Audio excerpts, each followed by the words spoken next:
beautiful people. Welcome to Different Angles. It's all about perspective, and I'm Avra. And my name is Yuko, and we are here to share different perspectives today on the topic of conflict in our lives. Now, please take note that we do not give any medical advice or diagnosis.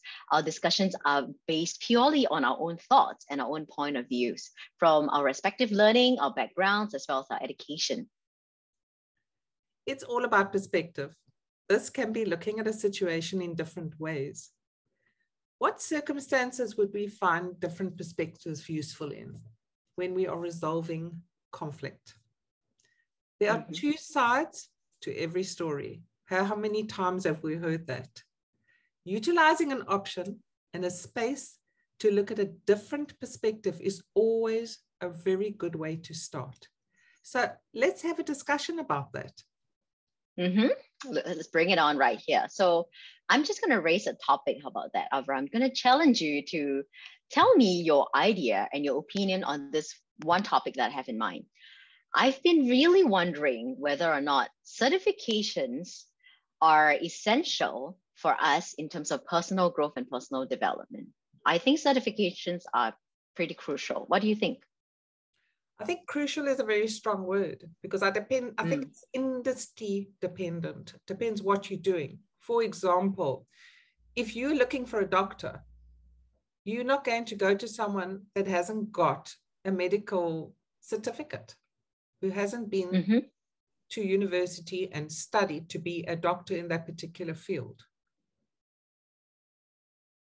So it depends on the industry as well as what that person specializes in. I think in my opinion, for certifications, I do see them essential, especially when you need to kind of remind yourself that you're good enough, that you've achieved enough. So do we always need to prove to ourselves that we're good enough, or can we have an inner feeling knowing that we are believing in ourselves? That's a very good one right there. I think we can constantly remind ourselves, of that confidence level that we need, self-belief that we need. But there are always situations, I believe you and I have probably met situations as such in our lives that we find ourselves, just completely overwhelmed by the circumstances, or that we are actually jeopardized by what people say, and we get into the state where we just don't feel confident about ourselves. And I think it's those times that sometimes we need a little bit of reminder. I personally have this weird habit of keeping all my certifications in a folder, and then sometimes when I feel like, okay, I'm not really achieving my job, I'm not really achieving a lot of things that I would wish that I set out to achieve. And I'll go to this folder and I'll flip it and I'll be looking at my certifications, and I start having a smile on my face because I start feeling good because I see visually, this reminds me that, hey, I did this. Hey, I achieved that. Hey, I achieved all this. And I start feeling good. And I think that was a good visual reminder for me. Yeah. I think that's a brilliant concept. I think it's a good perspective because I've had clients that have forgotten that they had a degree in something because they were so overwhelmed. And that comes in when we are dealing with behavior and emotional issues, because we're not always responsible for external things that affect us in our lives. I still feel quite strongly that should you then not be dealing with the issue at hand, which is the actual challenge, and not necessarily the fact that you need to be reminded that you are capable. What is making you feel that you are not capable because you don't have a certificate? I think that's a good point you raised there. What is exactly the thing that's making us feel like we're not accomplished, right? Like to ask ourselves more and introspect more. I think that's a good point that you've raised.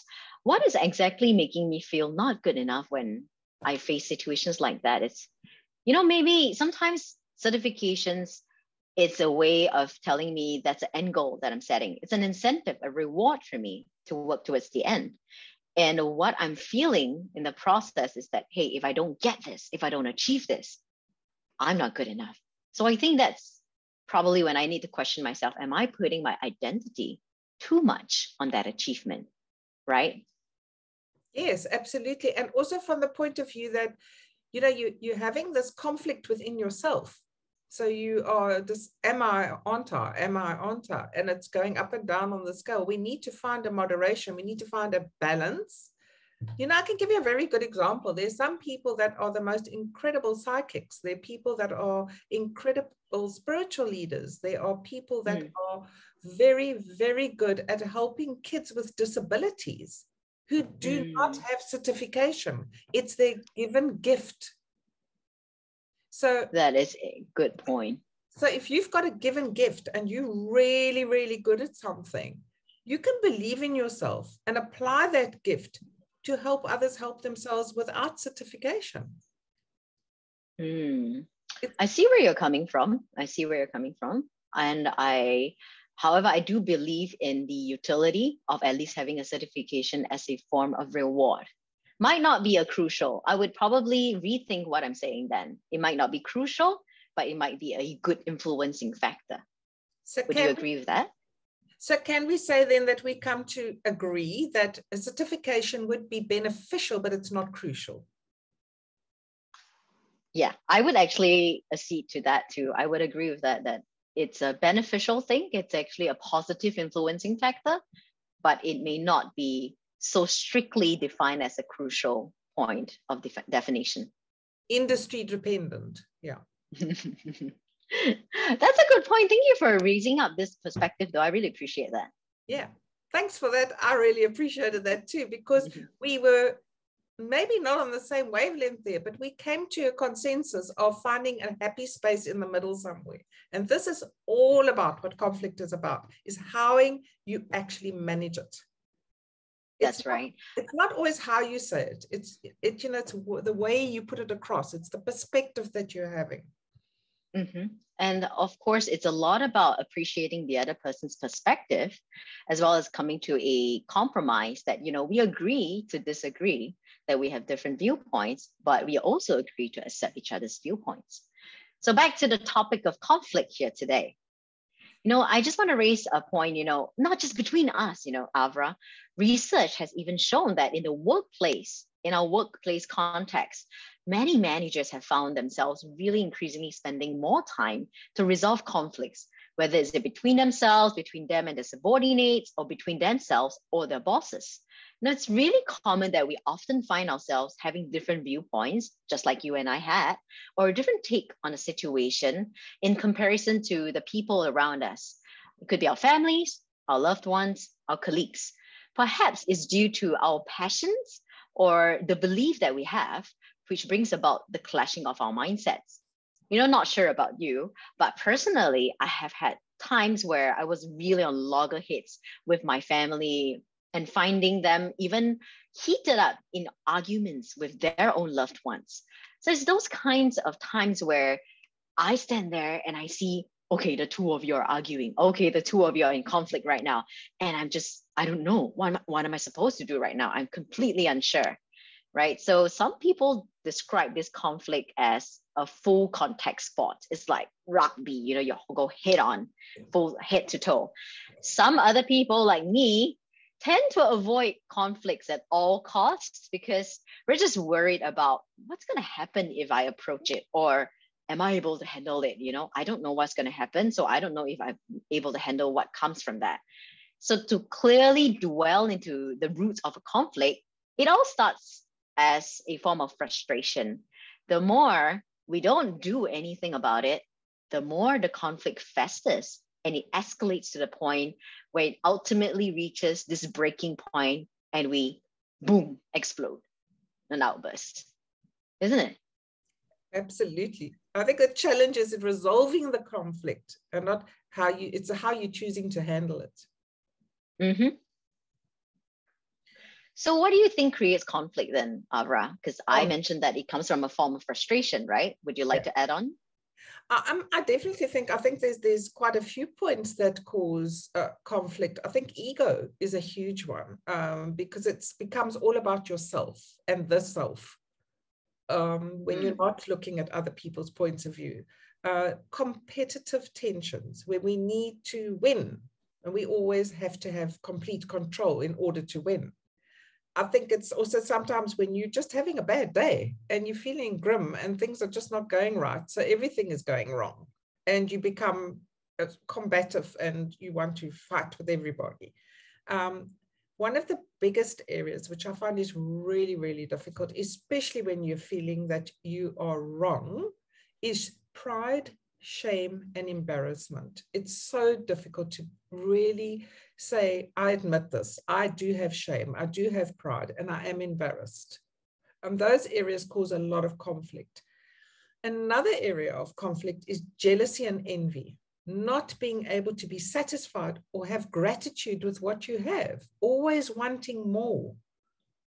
Then I think one of the areas that happens a lot in relationships and in the workplace is power struggle. Two people always needing to be in charge. There's no give and take. The listening stops and the talking is only what happens. So pretty much anything, I think, can cause an argument. Much can cause conflict, and it's born out of two primary aspects that I feel are important. So if we round up everything we've been talking about, I think poor communication and our emotions are the biggest aspects of what causes conflict. So how would you feel if you could increase your confidence in resolving conflict? I think if there's any way I could actually learn how to increase my confidence, like how I needed to from my certifications, right? I would definitely look for that.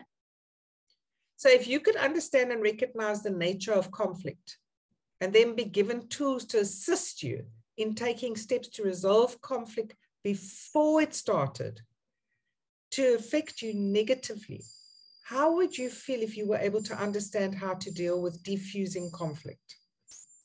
The next time you experience that challenge and deal with it in a far better way.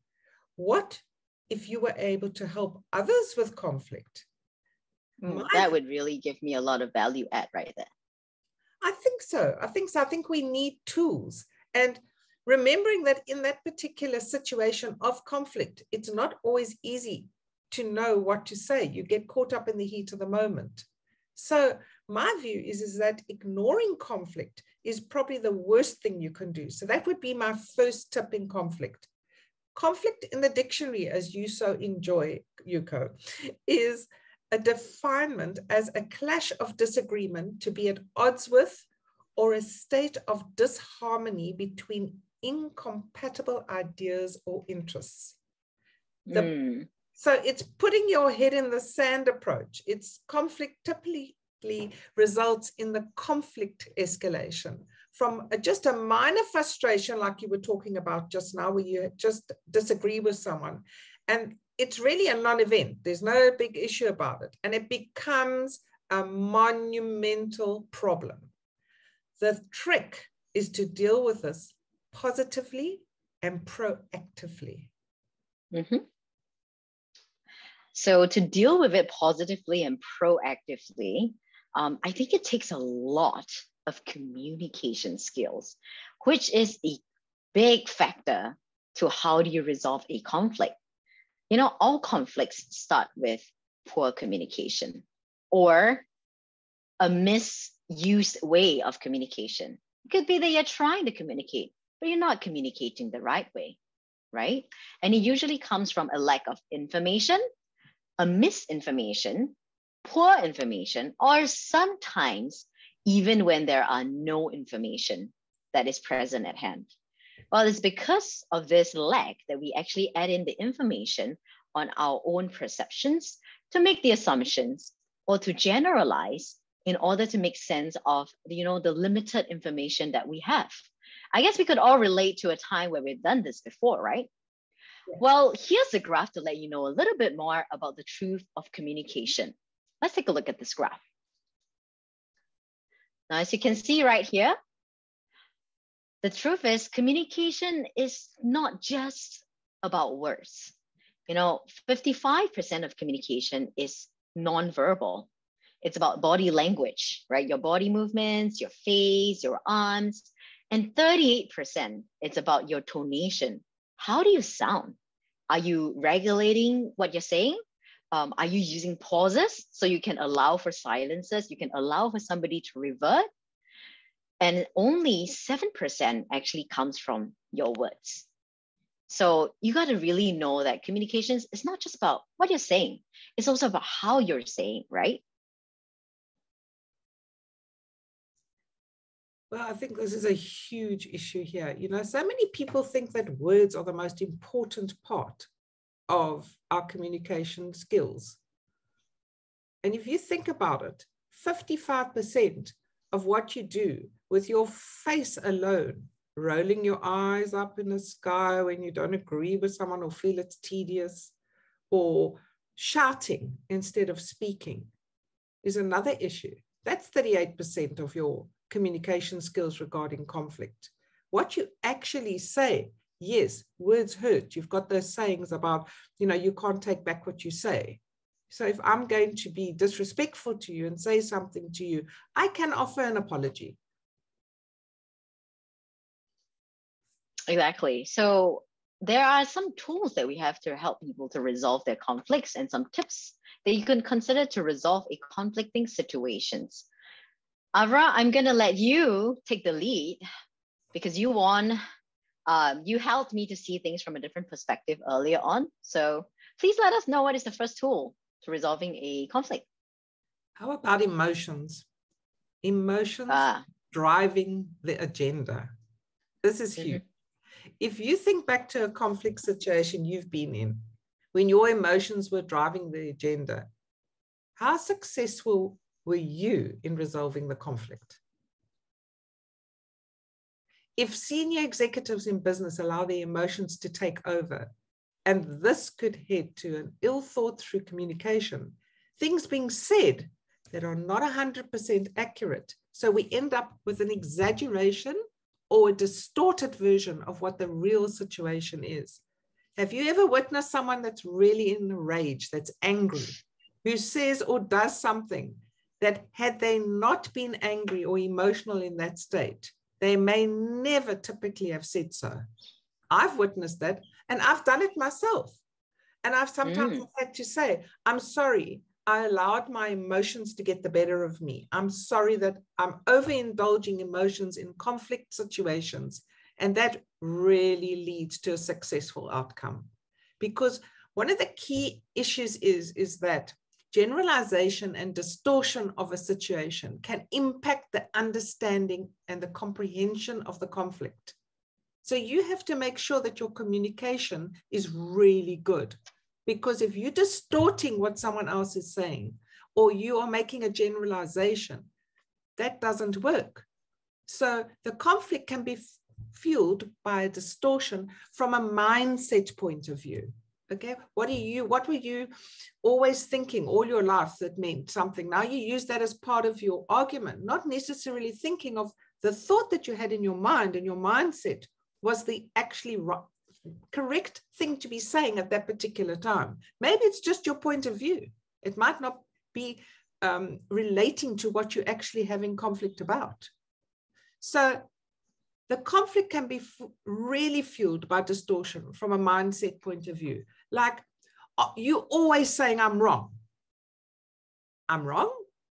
Always? Really? Every single time? Am I wrong? Every single time? That word always was my key in the linguistic side. Because can you always be wrong? No. Surely sometimes you must be right. Maybe just once.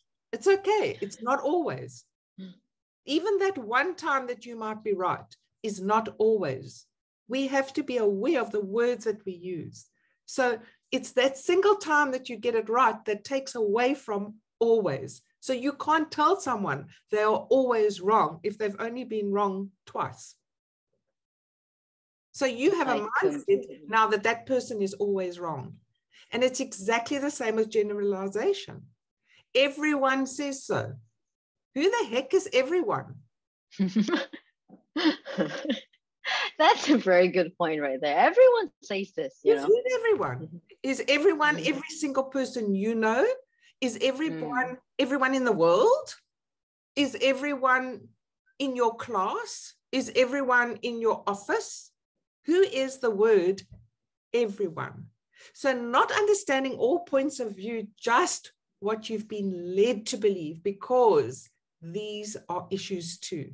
And that's what causes those issues. So let's explore some very basic guideline tips from just a perspective point of view.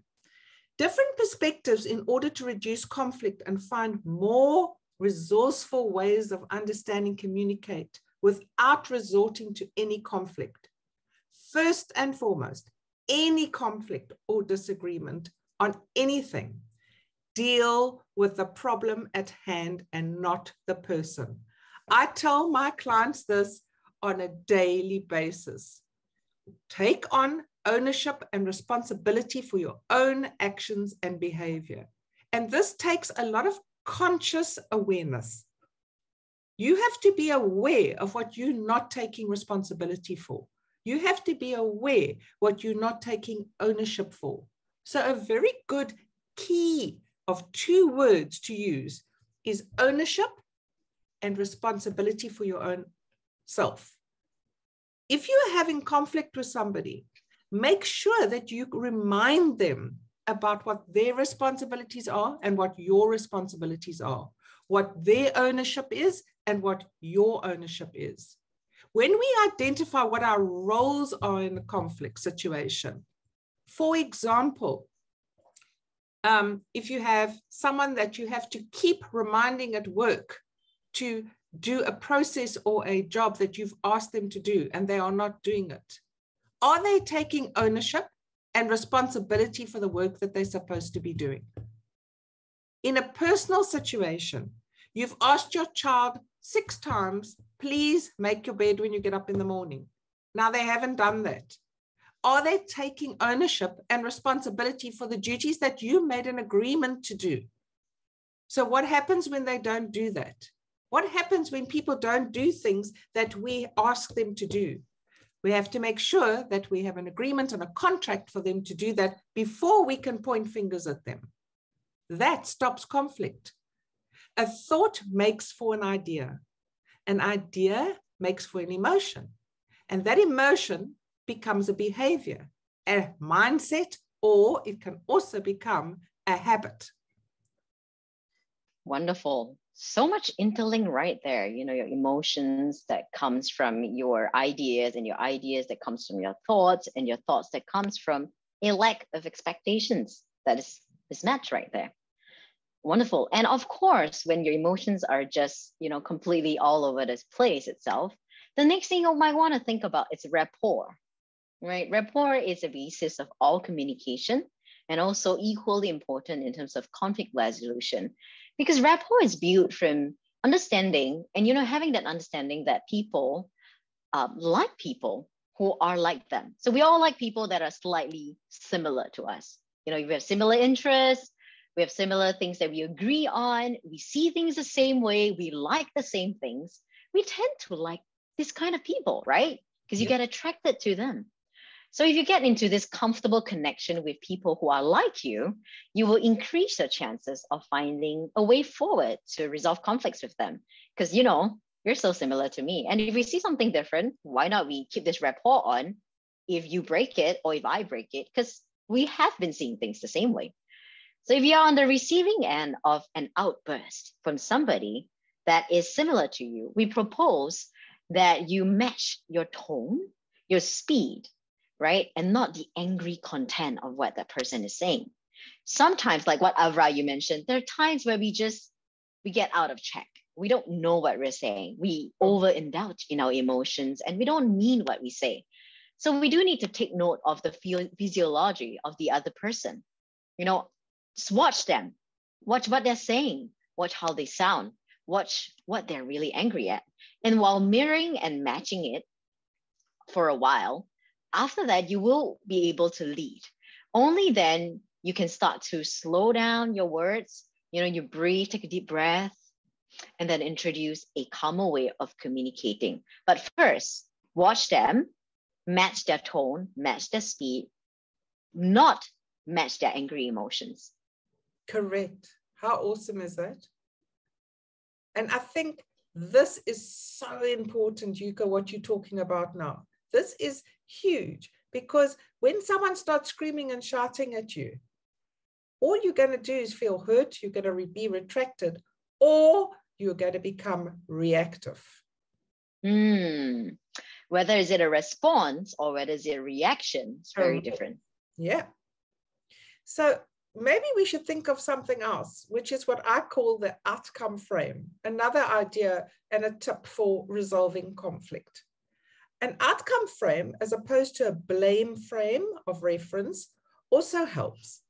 If the focus of you thinking, and therefore what are you saying, is to find the outcome, the way forward, you're much more likely to succeed, far more likely in resolving the conflict. For some reason in an argument, it's often the case that one or both the parties want to cover old ground. Don't we love this one? We keep going back to the same issue over and over again. Yes, well, in 1942, I went to the war and I was feeling terrible. And in 1962, I bring this up again and I was feeling terrible. Now, all your mind is remembering is all these horrible events that you're having in the war.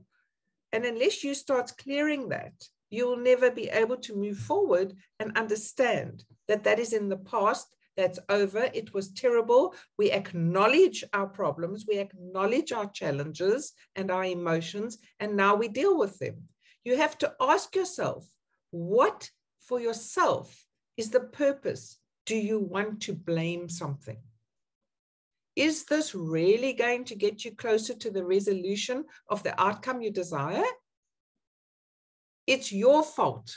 How often have you heard that? It's your fault that I'm behaving this way. No, it's not your fault that I'm behaving this way. We take ownership and responsibility for how we behave. It's not somebody else's behavior. Somebody else can, however, be behaving in a way that is not very nice, can be behaving in a way that makes us feel really awful. So what is our option then? We adopt a problem-solving approach. Many of us like to think of ourselves as the great problem solvers, the solutions focused for people. Well, let's use the skills you have in this area and apply them to a conflict situation. Then you will have conflict resolution. So stop blaming others. Stop blaming. Yeah, stop the blaming game. Yeah. To me, I think this is so crucial because I found myself in situations where people lug out the history, right? The past fault. Like, you said this. Okay, when did I say that? 2 years ago, you said it. So those are times where we really need to stop ourselves from going back to, the past old grounds. Yeah. But that's also not just about the past, but also that situation of he said, she said situations. Right. That's what you said. Well, that's what you said. And it just goes nowhere because you're continually blaming each other. You said this, you said that. And it's a he, she said situation. And that you're getting nowhere. You're just going round and round and round in circles. Exactly. Blame to move forward. Yeah, blame's not an option. That's right. To move forward, we have to adopt that problem-solving approach, like what you mentioned. And to adopt a problem-solving approach, I think one of the biggest skills, which I'm going to test you right now. Are you hearing me? Of course I'm hearing you. Okay, how do you know? How do I know that you're hearing me? Because I'm going to give you affirmation by nodding. I'm going to agree with you. I'm going to engage.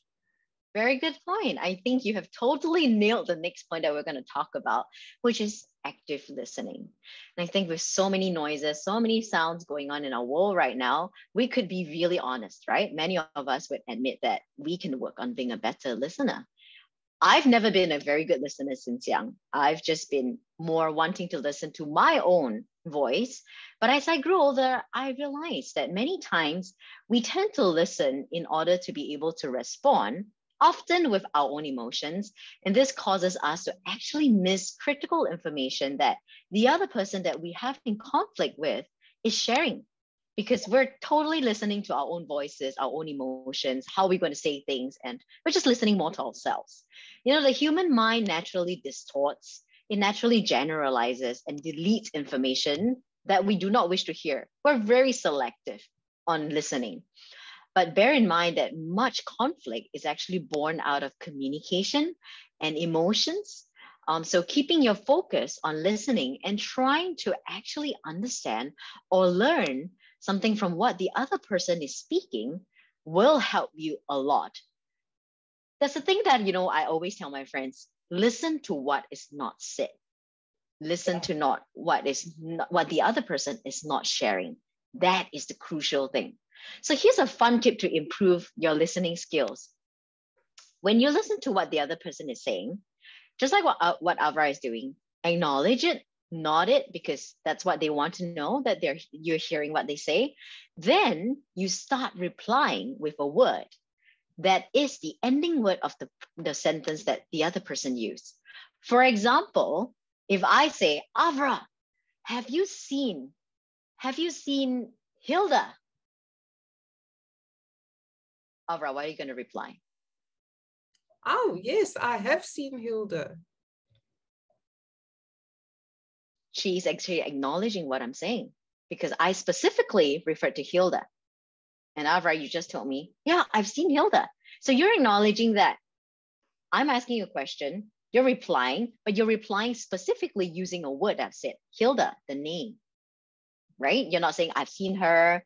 Oh, yes, I've seen, but you're saying I've seen the exact thing you're talking about. That was a word I used in my sentence. So you're actually, I know you're listening to me. You're actively listening to me, in fact. Well, above that, I also truly believe that not just active listening, if you're really actively listening, you are also operating from a position of what we call the positive intention, a position where you are listening with the best intent to just understand and empathize the other person and not trying to find a way to argue your way back in. Well, this may not be really obvious at first because, sometimes people in conflict, when we're saying a lot of things, we drown out the detail. Yeah. Right? Ironically, the argument is in the detail itself. Sometimes the detail is not mentioned, which is why we said, listen to what is not said, because that could be the crucial thing to why you're arguing with that person. So when these times really happen, we got to really take a closer look at ourselves and ask this question. What is the higher intention on both sides? What is he trying to say? What is she trying to say? And what are you trying to say? What are you both missing on hearing out? What is it that the other person is actually seeking? When you're listening to what is not said, you got to know, what is he or she actually trying to tell you that they're not communicating? Is it that they're looking for respect?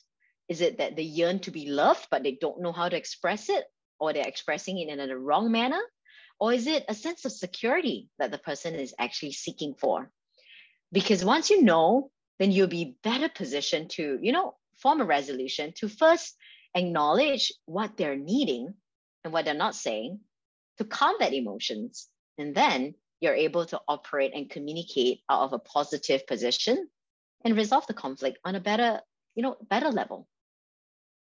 Yeah, and I think in practical terms, when you're trying to exercise this particular point that you're talking about, which is the listening side as well, is that we have to be very positive. We have to have a positive intention when you're doing this. Because if you're thinking everything is negative, already you're not listening. Because everything will be filtered by your negative lenses. Yes. I told you this. It's nothing negative. Like, hey, I've told you this. For me, it's a point of, I want you to understand that I've told you this. But if you're negative, you're going to see it as, why are you telling me I told you this? Are you trying to remind me that I didn't hear you? Are you trying to say that I didn't listen to you? Are you trying to tell me like you've repeated this a lot of times to me? So if you're negative, everything gets distorted. And that's what we were talking about earlier with generalization and distortion, where how do we understand what somebody else is saying? It's very simple. If you just give the example that you just gave to me now, whereas I've just wanted to remind you that I've told you this before, how do I perceive that? If you're not sure what the person's intention is, ask them. It's so simple. What do you mean when you say to me, I've reminded you about this before? Clarify the intention. clarify the intention. Mm-hmm. So crucial. And tonality. Are you going to say that in a tone of feeling wounded? Are you going to say that, what do you mean when you say, I've reminded you? Exactly. Are we out there to fight, or are we out there to understand? Peace. Okay, so I can think of another now this is a concept that I have spoken about before in a previous video that we've done. And this really, really helps when it comes to solving conflict. And this is a perceptional position. That's what we call it. How we perceive where we are in a situation. There are 3 basic positions of perception that we can take in any situation. The first position is our own shoes, seeing the world through our very own eyes. Don't we love this one? This one is I. It's all about me. It's all about me, okay? The second one is seeing the world through somebody else's perspective, how somebody else sees it. So you may be seeing a vase in front of you with some flowers, and I ask you to describe those flowers, and you tell me about the vase in front of you. Tell me what you think that vase looks like and what its contents has. So you could tell me what you see in your vase that's in front of you.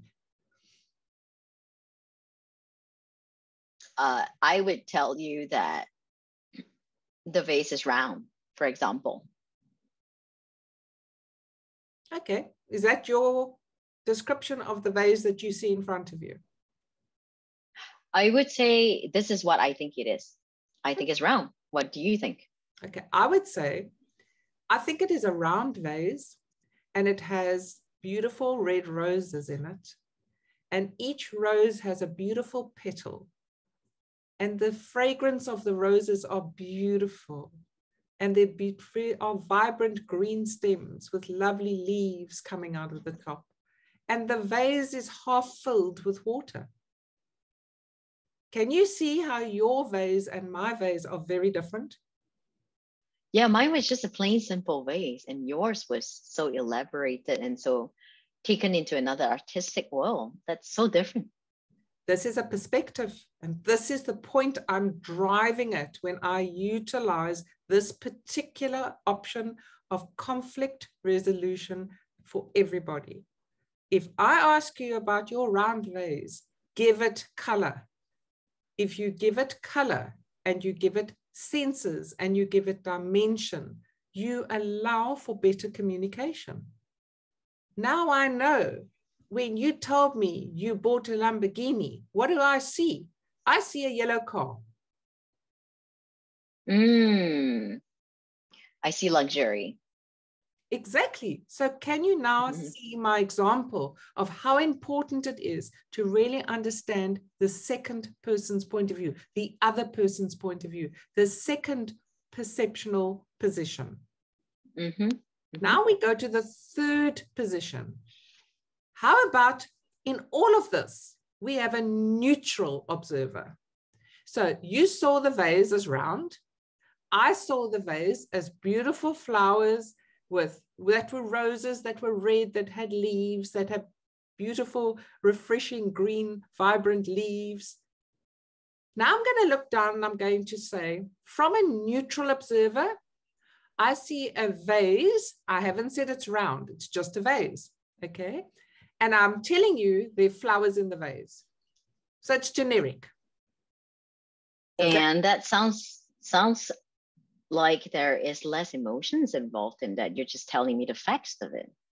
Well, I think it's also generic. You're allowing for someone not to make specifics. I don't have to tell you that they were roses. I just have to tell you that they were flowers. So now you've got a picture of what I'm talking about. Right. When I saw your perspective, I saw a vase. It had no flowers in it. When I saw my perspective, it had an elaborate amount of information about the contents of the vase. When I looked at it from the outside, I saw a vase with flowers. That was the big story. You know, like they say, okay, Tell me the quick story. Don't fill in all the details. I don't need to know that there's red roses. I just need to know that there's flowers in the vase.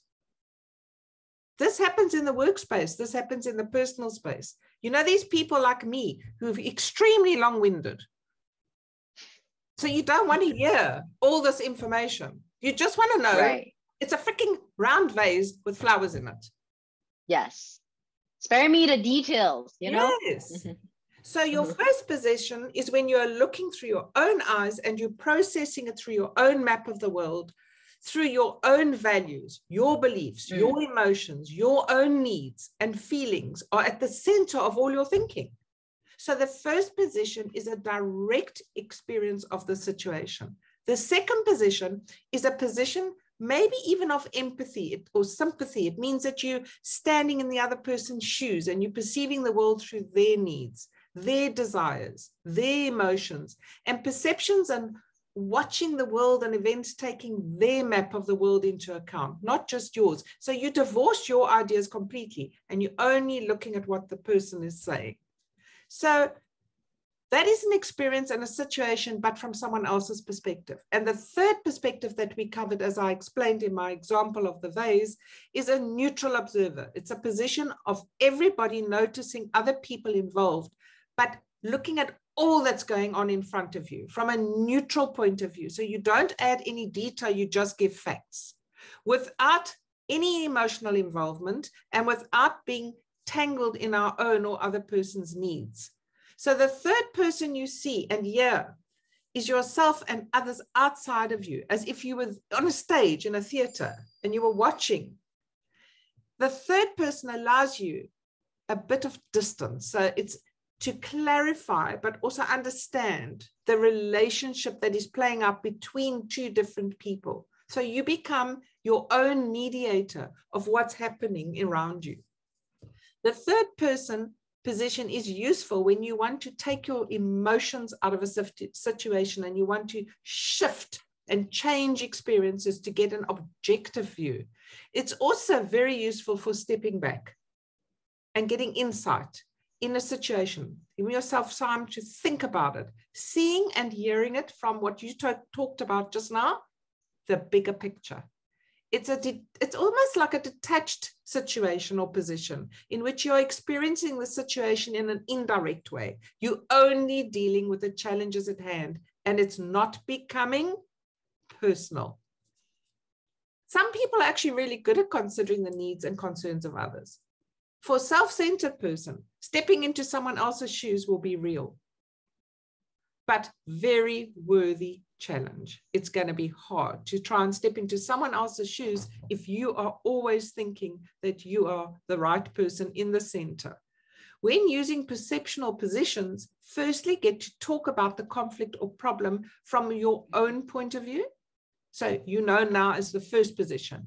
And when they are fully associated with what your problem is and what's going on for you, that's what you are seeing, hearing, and feeling. That's where your focus is. What are you trying to get to? What is your outcome?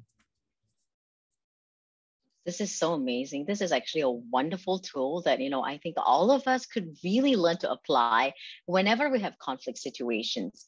Are you in your first position in your own body, in your own self perspective? Or are you in the second position where you're in somebody else's perspective? Or are you, taking a step back just to have a third party point of view, like a bird's eye view, right? For an observer's perspective.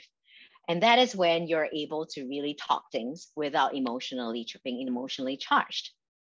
That's a wonderful sharing right there. So many tips that we have for resolving conflicts. Right here, I just want to thank all of you for joining us and learning all these conflict tools and resolutions. And I hope that you also get a tool to, go back home with and practice whenever you have a conflicting situation. Following in the future, we will also be focusing on similar daily life topics like this so that you can also have a view of different perspective that you can resonate with easily, maybe from a second person's perspective. Remember, it's all about how we look at things differently and how we allow ourselves to be open to views from different angles. And I think you must also remember that we all have problems and issues and challenges at hand, and we are all human. We are going to make mistakes. We're not perfect. We're imperfectly perfect. Mm-hmm. Mm-hmm. And it's the imperfections that actually causes us to start growing, to start learning. Because we're perfect, we will never be able to grow. Growth is key. That's right. Thank you, everyone. And don't forget to subscribe and also check out the description below to receive a message for the day. And don't forget to like this video and subscribe to this channel so you don't miss out on following up for our future videos. So what's our message for the day? What if you were able to share these tips with someone else? How about you taught this to your children? How great would it be to be able to help a child and have a new point of view in the situation? How about if you were able to use these basic 6 tips to find a compromise in your conflict and to find it in yourself? What if you became better, more flexible communicator? It's all about perspective and listening. The language we use is what gives us solutions to our challenges. Always deal with the problem at hand and not the person and the emotions attached to the challenge. Well, so I think we've covered a lot today in helping people have a few tips, and please rewatch this again to confirm the things that you could do to help resolve conflict. So that's a wrap for today. I'm signing off with love and light to you all. See you soon. No conflicts. Peace out.